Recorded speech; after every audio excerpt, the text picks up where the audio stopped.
Sabe aquela sensação de olhar para a conta bancária no fim do mês e se perguntar: ué, mas para onde foi tudo? Pois é, isso é muito mais comum do que se imagina.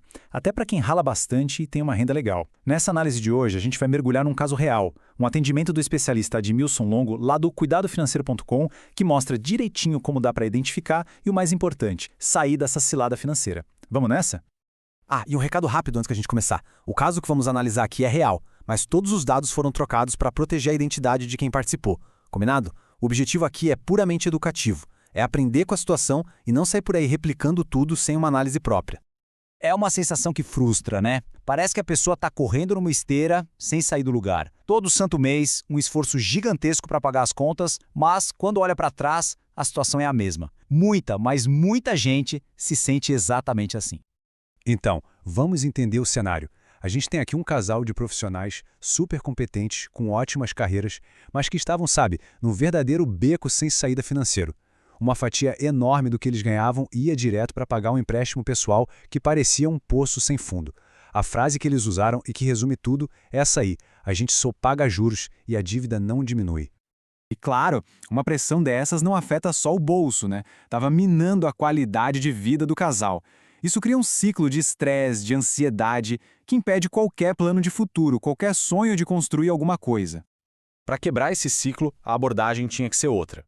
Em vez de só tratar o sintoma, que era a dívida que nunca acabava, o especialista Admilson Longo usou o método dele, que ele batizou de medicina financeira.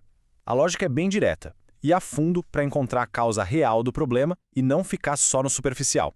E isso leva a gente para uma frase do Admilson que, olha, é a chave de tudo. Um texto sem contexto é um pretexto. O que isso quer dizer? Que olhar só para o número da dívida, para o extrato do banco, sem entender toda a história, todo o contexto por trás, é a receita perfeita para tomar a decisão errada. E com essa visão, o diagnóstico ficou claro como água.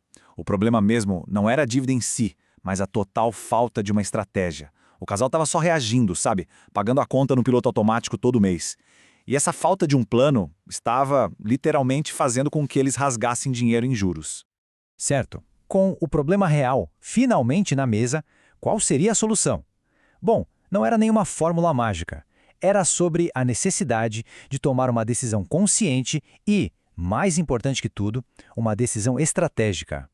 E aí, dois caminhos bem distintos foram colocados na mesa. O primeiro, o caminho A, era o tradicional: continuar o sacrifício, pagar as parcelas altíssimas, manter o nome limpo, mas sem perspectiva de sair do buraco. Já o segundo, o caminho B, era bem mais ousado: parar de pagar de forma planejada, ou seja, uma inadimplência estratégica, e usar esse dinheiro para construir uma reserva e, lá na frente, forçar o banco a negociar com um desconto gigante. Eu sei. A ideia de parar de pagar soa até meio assustadora. Vai contra tudo que a gente aprendeu sobre ser um bom pagador, não é mesmo? E é exatamente aí que está o ponto. Era preciso uma grande mudança de mentalidade. E aqui vem o insight do Admilson, que vira o jogo. Se parar para fazer a conta, já se pagou 2, 3 vezes o que se pegou. Não se está dando calote no banco. Essa percepção foi o ponto de virada. Entender que, moral e financeiramente, a dívida original já tinha sido paga e com juros várias vezes. Isso muda toda a perspectiva da situação. Bom, diante de dois caminhos tão diferentes assim, a pergunta que não quer calar é: mas afinal de contas, qual deles é o certo? E a resposta é que não existe uma resposta única que serve para todo mundo.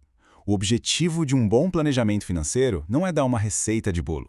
É oferecer clareza, oferecer as ferramentas para que a pessoa possa escolher o melhor caminho para a sua própria vida, para a sua realidade.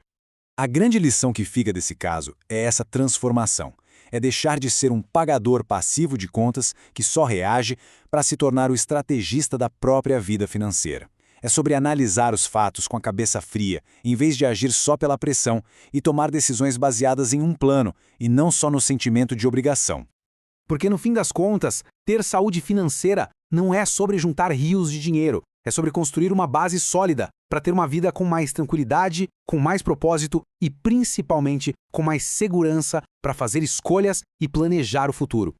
Se essa história de alguma forma se conectou com a sua realidade e se bateu aquela vontade de assumir o controle, saiba que toda a transformação começa com um primeiro passo. Para conhecer mais, o caminho é visitar o cuidadofinanceiro.com.br. O controle da vida financeira está ao alcance de quem decide agir.